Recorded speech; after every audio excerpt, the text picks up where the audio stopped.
sana. Leo hii Alhamisi ya tarehe 11 mwezi wa 6 mwaka 2026 kwenye kipindi cha Waridi. Mimi ni mwelekezi wako Lauren Wabuti, na leo hii tungependa kuzungumzia vitu vya kuzingatia kabla ya kuoana. Na kufanikisha kipindi hiki simo mwenyewe, nina mwelekezi wa kimaisha, life coach kwa kimombo, na ningependa tuandamane naye pamoja mpaka mwisho wa kipindi hiki, na ningependa kumkaribisha kwenu ndiposa tuendelee na kipindi chetu. Karibu sana. Asante sana. Uko salama? Niko salama. Wiki mbili hatujaonana. Habari ndio hiyo. Natumai uko mzima. Niko salama kabisa. Nimefurahi kurudi mahali hapa. Okay, shukran. Pengine ujitambulishe kwa mtazamaji pale nyumbani. Mimi kwa majina naitwa Reinhard Nambi. Mimi mkazi wa pale Busia. Na jinsi mwenzangu hapa amesema, mimi ni mdadisi wa mambo ya kijamii kwa jumla. Asante sana. Okay, karibu sana Reinhard.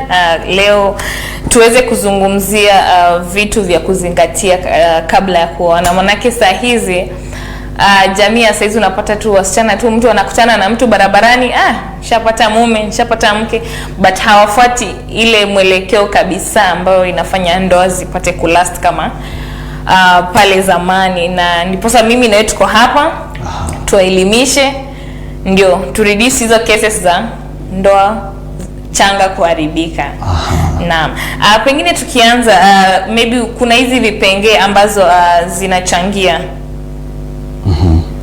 kabla ya kuoana. Pengine ongeza kueleza mtazamaji.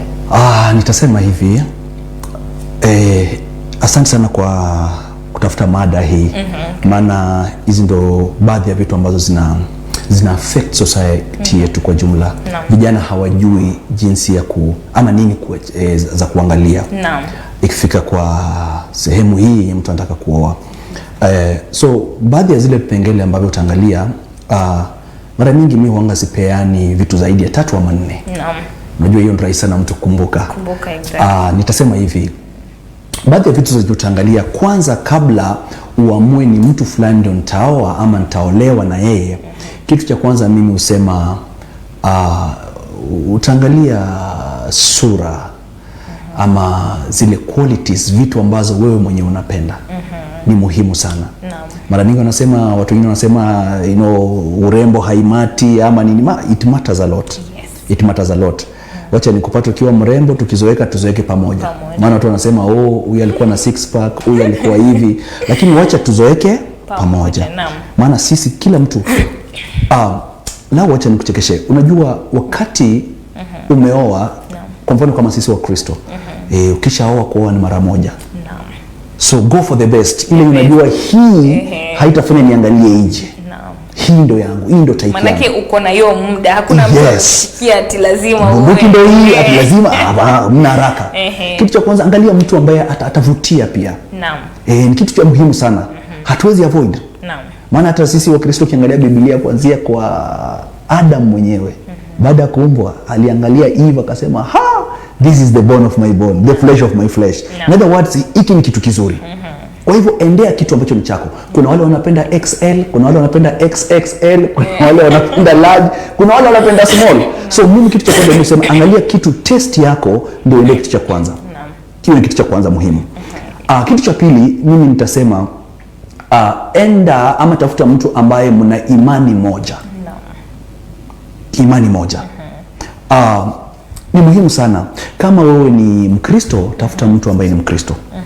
Kama wewe ni mtu Muislamu, tafuta mtu ambaye ni Muislamu.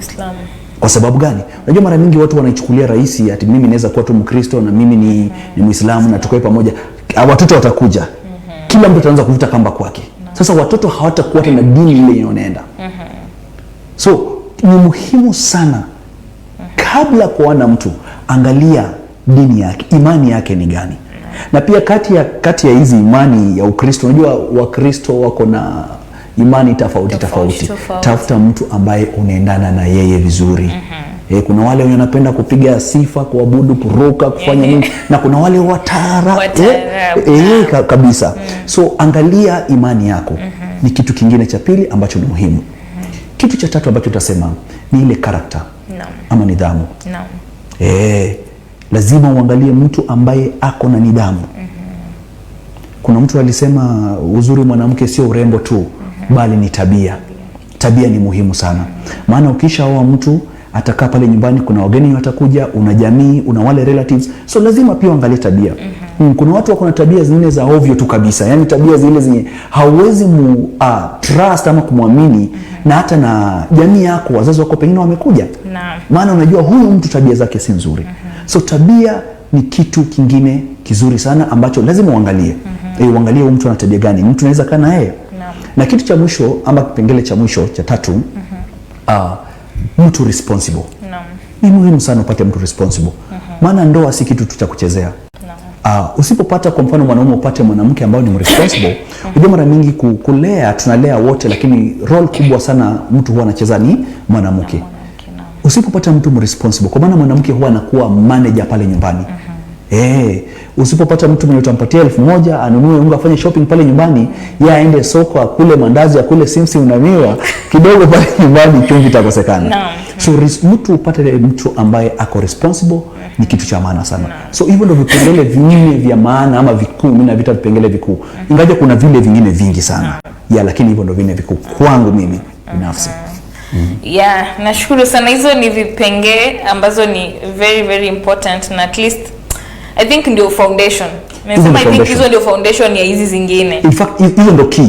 Lakini kuna vitu mingi kabla wewe mtu, kuna vitu kama afya, lazima mwende mpime, ujue status zangu, mimi nijue status zako, blood group yako, blood group yangu. Kuna zile vitu basic ambazo pia ni muhimu na lazima tuangalie. Yes, lakini hizo za nimetaja ni 4 kuu. Yes. Okay. Na natumai mtazamaji pale nyumbani yako very very keen kuangalia ni nini haswa inafaa uangalie. Unaona Reinhard amesema nini, unatangulia urembo. Angalia sura kwanza.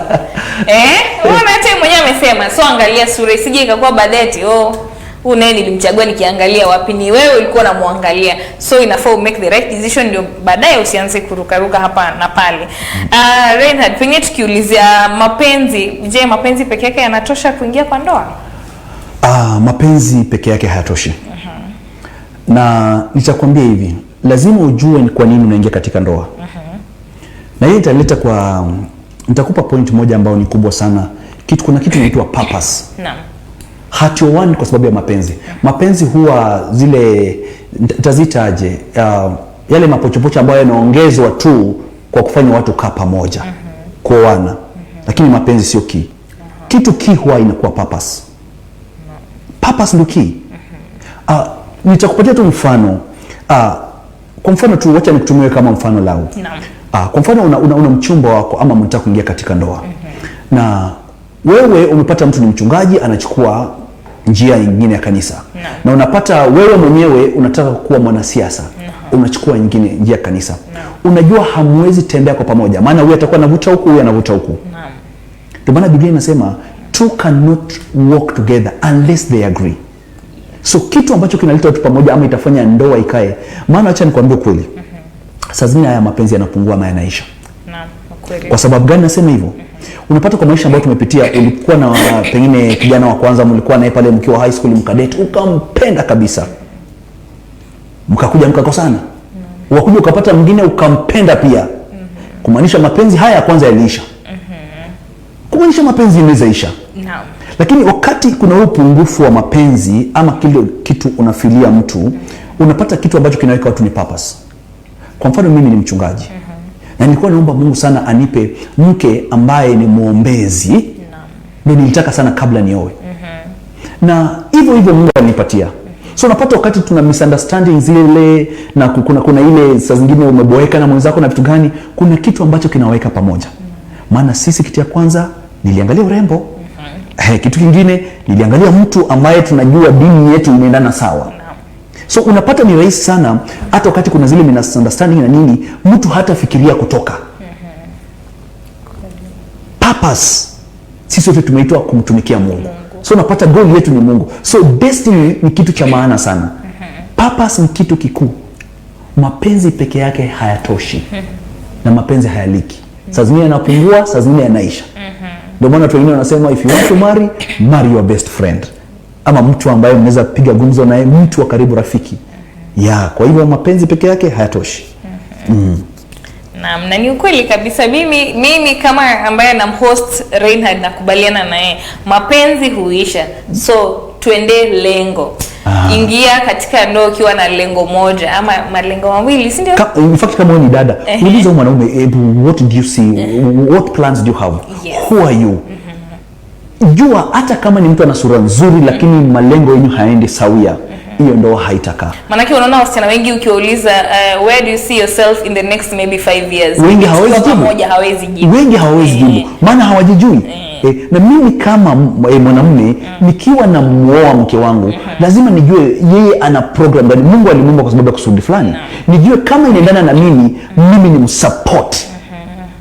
Inafaa wanaume support wake zao, lakini naweza support mtu ambaye malengo yenyewe yanaendana pamoja.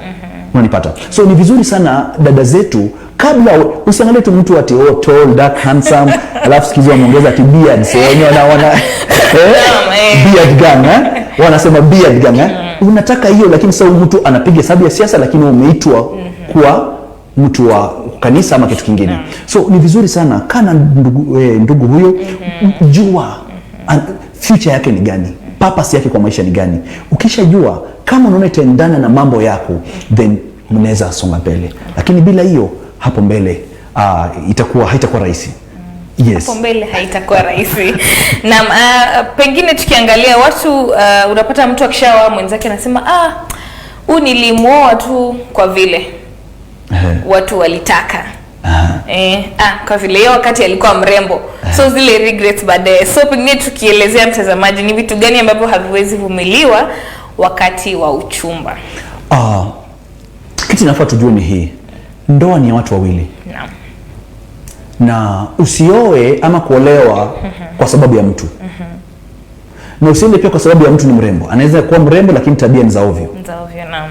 Unaona? So mimi hapo mtu kusema jinsi unasema ati ile like nilimuoa tu kwa sababu ya ati watu walazimisha, mimi sikubaliani na hiyo. Hizo enzi pita, ingawa kuna zile ndoa ambazo mpaka kwa sasa unapata kuna zile organized marriages. Na mara nyingi unapata ni Wahindi ndio wako na organized marriages, na zinafanya tu kazi. Maana hiyo ni culture yao. Sisi culture yetu ni mimi mwanaume niende nitafute. Sasa kwa mwanamume kusema mimi nilimuoa tu kwa sababu ya, usiwe mtu kwa sababu ya huruma. Ana shida hii ama hivi ama hivi, ama tulijipata tu situation hii kwa bahati mbaya, hii katokea akapata ujauzito, sasa tumeamua kuoana. Hapana, ndoa ni kitu ya lifetime. Sasa hakuna excuse yoyote. Wale ambao hawajaoa, go for the right partner ambao unahitaji ili kuzuia maneno kama hayo. Yes. Mara mingi unapata kuna vijana maybe amemchumbia msichana akiwa maybe baada ya kidato cha 4. Ile wamependana, ile mapenzi changa kidogo, anaambia na join university. Huyo kijana anajitolea kulipa manake amempenda. Haya, huyo akimaliza anamruka. Sasa hii ni case ambayo imekuwa ikisumbua sana, like imekuwa ikigo on kwa mtandao kila wakati, na unapata mara mingi watu wanalaumu msichana. Sijui opinion yako ni gani? Manake ile wakishamaliza huyo expectation yake ni msomeshe, nitamuoa, atapata kazi, nikae na yeye. Yule naye akimaliza anapata type yake. Haya. Sasa asante sana. Acha nikwambie, nitasema hivi, kwa watu wa kike kuna kategori ambazo ni kategori 3. Na kwa wanaume ni kategori 2. Kwa wanaume it's either you are a boy or a man. Hakuna katikati. It's either you are a boy or a man. Kwa wanawake ni 3. Kuna ile mwanamke ambaye ni a girl, kuna a lady, na sasa kuna a woman. A woman ndio yule ametosha kuwa wife. So unapata a girl anafikiria differently. A woman, unajua wanawake wanakuwa hizo faces ambazo nimetaja. Unajua a girl ni yule mtoto ambaye mahitaji yake hata anafikiria ni tofauti. Then akimachua kutoka hapo anakuwa a lady. Mara mingi ladies wanaanza kumachua kuanzia 23, 24, 25, 26 wakipanda kidogo. A lady. Na a lady ni yule mtu ambaye mwanamke ambaye amejitambua lakini hajatosha kuwa mke. Maana kuwa mke ina responsibilities, inakutia responsibilities fulani. Unaweza kuwa uko na kazi na hata unaweza kuwa uko na 40 years hata 50 years na you are still a lady. Ukweli. Kwa maana kuwa mwanamke kuna kwa submission, responsibility ambayo nimesema, kuna character fulani, kuna jinsi ambayo unajibeba. Kuwa a woman. Na a woman ndio mtu mwenye ako tayari kuolewa. So mara mingi hawa vijana wanaenda wanapata mtu ambaye kwa state ya a lady, ule mtu ambaye yuko tu pale anajua ni mwanamke lakini hajaamua kuolewa. Ama ana lengo fulani kwa maisha, bado hajafika hapo ya kuamua mimi nataka kuwa mke wa mtu. Huyo ni bado a lady. Na a lady ku make decision, yeye anaweza kuruka saa yote. Wakati atakuwa a woman atajua hapana, huyu ni mwanaume tu mwenye sitaenda naye mbali, vision yake bila anafikiria hakuna mali nenda naye. Na mwanamke akisha haona red light hiyo wao utoka. So unapata mara mingi wanaume tuna tend mwanamke, msichana akiwa miaka 17, 18 ameingia campus, huyu msichana bado hajijui. Bado maamuzi yake sio maamuzi ya busara. Huyo bado anakuwa. Bado hata hajamachua vizuri ku make zile decisions. Ndio maana ukiangalia mwanamke ambaye ako na miaka 18, hao ndio wenye wanataka tall, dark and handsome. Na fedha kwa wingi. Mwanamke ambaye amekomaa sasa anaanza kuona vitu differently. Wewe unataka mtu hapana, so much as tall, dark, handsome niko, lakini hapana, unaenda wapi, vision yako nini, career yako nini, tunaendaje? Tunaweza have conversation na wewe. Intellectual. Lakini nimerealize hizi pia ukizunguka unapata kuna watu hawajui kuconverse. Yes. Like hawezi tufikiria. Utapata mara mingi watatofautiana ama like reasoning yao haitakuwa tu. Now tunalea watu ambao kuna wanawake siku hizi hawezi kuwa na conversation nao. Ati mnaongea tu mnakaa kwa nyumba wawili, mnapiga story, mnaconverse. Maana hawashiki chochote, hawajui chochote. Hajui chochote kuhusu mpira, hajui chochote kuhusu siasa, hajui chochote kuhusu masomo, hajui chochote, yani yuko tu pale. Unanipata? So mtu mwenye hawezi kuwa na conversation naye. Lakini mwanamke ambaye ameshafika kuwa lady ni mtu mwenye anaweza kuwa na conversation na mtu. Unanipata? So ni kitu muhimu sana. Ni kitu muhimu sana. Wanawake jamani, tujitume, tusiwe tu pale tu tumetulia tu. Like lazima tufikirie, like akili yetu ipanuke jamani, ndio ndiposa wanaume pia wazidi kutuheshimu. Na wanaume waache mambo ya kulipia watu school fees. Hiyo ni kazi ya baba yao. Responsibilities za mwanaume huwa zinabadilika baada ya pale ushapewa msichana. Ndio maana unapata baba ndio huwa anapeana msichana.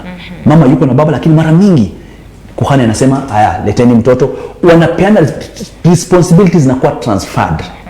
Mwanamke ameumbwa kuishi chini ya mwanaume ever. Ndio maana akiwa mdogo ako chini ya baba yake. Akienda kupeana, baba anapeana responsibility kwa mwanaume mwingine. Ndio maana jina alikuwa anatumia jina pengine Barasa kama ya baba yake, lakini akishaolewa Barasa inatolewa, anachukua jina ya pengine Onyango. Maana Onyango amemuoa. Unanipata? So ni muhimu sana wanaume wasiumie kutumia resources zao kusomesha nini. Hapana, unless usaidie mtu kusaidia. Sio na intention ya kumuoa. Maana akiwa miaka 18 vile nimesema atatoka university, mawazo yake itapanuka, kuna vile ata change, akifika akimaliza university apate kazi, anabadilika, miaka inasonga, anakuwa a lady. By the time anakuwa a woman, hautakuwa option yake pengine ya kumuoa ama kusettle naye. Na itakuumiza wewe kama mwanaume. Kwa hivyo tukue kini. Wacha wazazi wafanye kazi yao. Wewe pata mtu ambaye ameshakuwa mwanamke ako tayari kuolewa. Tupa mistari. Chukua mtu weka nyumbani. Ndio hiyo sasa mshaambiwa. Haya, kuna hii process ya uchumba. Sijui maoni yako ni gani? Inafaa ichukue muda gani hiyo process ya uchumba kabla watu wajaoana? Nitakwambia hivi. Hakuna kitu kama time frame ya uchumba. Okay. Hakuna time frame. Nimeona watu, nitakupatia mfano, kuna profesa mmoja kule Uganda nilisikia story yake. Yeye alikuwa ameoa na akaona mtu ambaye ni mwanamke au woman. Akaenda akamuuliza kama ako tayari kuolewa. Na yule akasema sawa, akamwambia come in, move in, tuingie ndani. Sasa hizo wameishi zaidi ya miaka 30 pamoja kwenye ndoa. Unanipata? Kuna watu ambao hawachukui muda mrefu. Hebu nikuulize leo, mbona uchukue muda mrefu kwanza? Mbona uchukue muda mrefu? Tayari ushaona hizo qualities. Kuna tabia au kuna tabia ambazo wewe hauwezi toa katika uchumba. Ukweli. Hata tuseme tunachumbiana miaka 10. Kuna tu vile vitu ambazo utaficha. Kwa tabia ambazo zitachipuka wakati tumeanza kwa nyumba. Ukweli. Unanipata? Kama sisi Wakristo hatukubali watu kuengage kwa mambo mengine kabla ya kuoana. So utapata Mtu akiwa pale hautajua mtu anamorota, au mtu ako na tabia, au mtu akasirika anakaa hivi. Ndio mara mingi mnakutana mko vile maeneo ya mikahawa, mnafurahia tu, yani ni furaha tu. Hamjai handle issue ambayo inaleta tension mpaka kila mtu anakasirika. Huyu mtu hajui nikiweka chumvi mingi huyu atareact aje. Unanipata? So hakuna kitu kinaitwa time frame. Inalingana na level ya maturity. Level ya maturity. Haya, mimi kwa mfano nitapenda tu kama mimi mke wangu ambaye niko naye sasa hivi. Unajua hatukujuana kwa muda mrefu sana. Tulijuana tangu tukiwa high school, tulijuana tu tulikuwa tunakulia sehemu moja. Lakini ya sisi kukuja na kusettle haikuchukua muda. Haikuchukua muda. Mwezi mmoja tulikuwa tusha plan, tuko pamoja na kila kitu na tuka settle down. Na tuko sawa. Unanipata? So ile level ya maturity na tabia hazitajulikana. Nakwambia saizi hata ukiongea na wazazi wako, utapata baba yako anashangaa, na wewe hii ni gani? Anashangaa ile hali amekaa na huyu mama yako zaidi ya miaka 20. Lakini kuna vitu zingine ndio anazidi tu kugundua ambazo hakuwa anajua.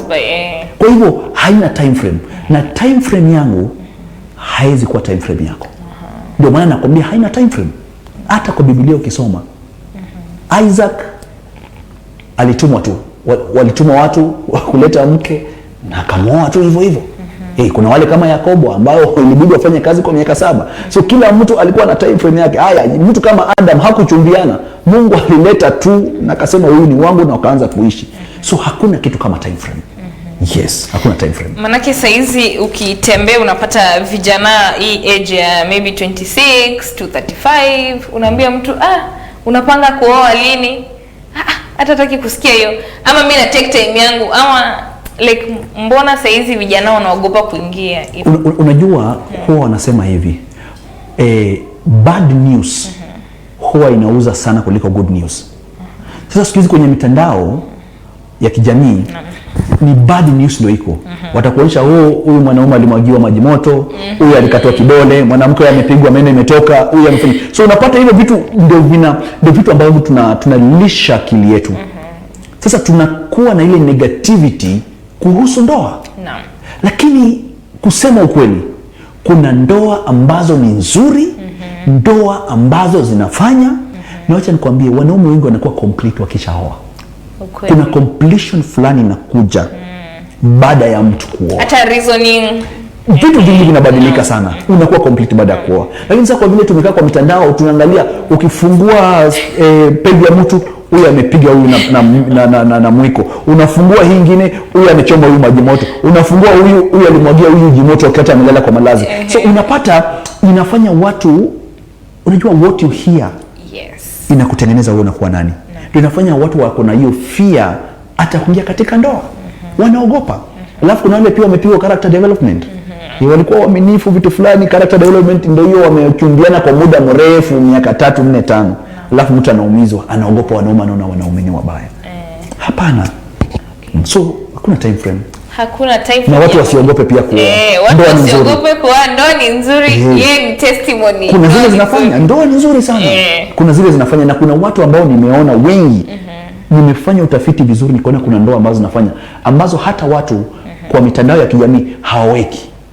Maana unajua akiweka hiyo story hata watu wengi watasoma. Watu wanapenda kusoma vitu ambavyo vinavutia, vitu vya kushtua.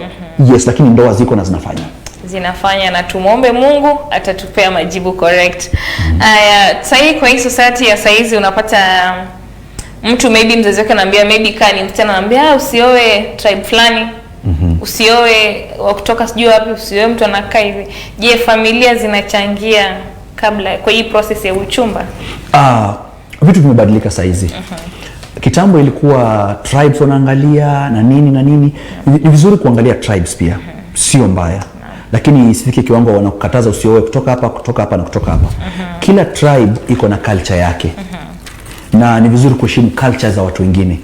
Na wewe sema tribes ni vitu za kidunia ama nini? Hapana. Hata kwa Biblia kuna kitu inaitwa the 12th tribe of Israel. Na hata Yesu mwenyewe wanamtaja kuwa the lion of the tribe of Judah. Kumaanisha hata Mungu anatambua tribe. Na mimi nitasema hivi, tribes hazifai ziwe kizuizi ya mtu kuoa mtu mwingine. Vitu vimebadilika. Oa kutoka tribe yoyote. Yeah, so long as kuna zile maadili za kijamii ambazo zinaendana pamoja, mtu nyinyi watu wa kanisa, sana sisi watu wa kanisa kwa tunasema hivi, so long as umepeana maisha yako kwa Yesu, wewe tushakuwa jamii moja. Kumaanisha tribe yako na yangu haimati. Kuoana mnaoana tu, haina shida yote. Tribe haimati. Hapana. So kwa hiyo ushauri I think inaweza kwa wale wazazi ambao bado wako na zile akili za notions hizo ati hapana, wacha watu interact. Maana saa zingine unaweza lazimisha mtu aoe Mluya mwenzake, bali happiness yake haiko pale. Ule ndiye akuwe mtu chungu pilipili kwa maisha ya mtu mwingine. Na si furaha ya mzazi kwa na mtu wake akishinda kilia kwa ndoa. So jamani, watu wa explore. Ukitaka mzungu utapata mzungu, ukitaka Msomalia utapata Msomalia. Bwana furaha. Naam. Okay, so tukimalizia Reinhard, je, kutofautiana kwa malengo kati ya hao watu wawili ambao wanachumbiana inaweza kuwa kizuizi? Yeah, inaweza kuwa kizuizi ya kutoana. Naam. Vizuri kabisa. Kuna vitu tunaamini nazita red flag. Kuna vitu tutaangalia tunaone huyu mtu hakuna mahali tapalikana na yeye. Ikifika hapo kata, usingoje. Maana mimi husema a broken relationship is much better than a broken marriage. Unajua ikifika kwa marriage, ikifika mahali mnaoana, ni familia zinakuja pamoja, watu wanazoeana, kuna vitu vinakuwa at stake. So kuvunjika kwa ndoa hiyo, kila mtu mara mingi huwa anavuta kamba kwake. Wewe utavuta kamba kwenye na watu kwenye watakuwa tu wako. Na waule pia watakuwa waule. Italeta rift ambayo si nzuri. So ni afadhali kwa kiwango cha kuchumbiana, ukiona red flags fulani, kuwa na list. Unajua mara mingi mke wangu huwa anani challenge sana.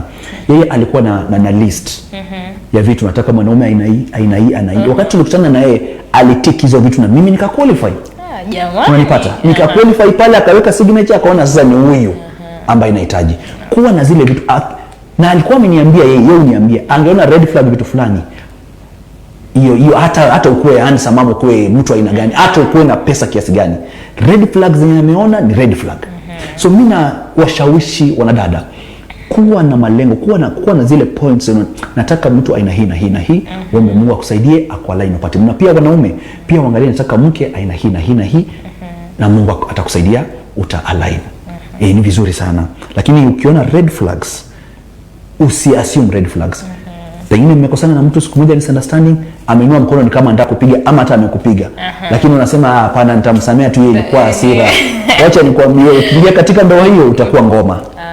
Utagongwa tu vile inafaa. Ikiwa wewe ni mchumba tu, tumechumbiana, hatujawana, na nimeinua mkono nimekupiga ama nimekuthreaten kukupiga.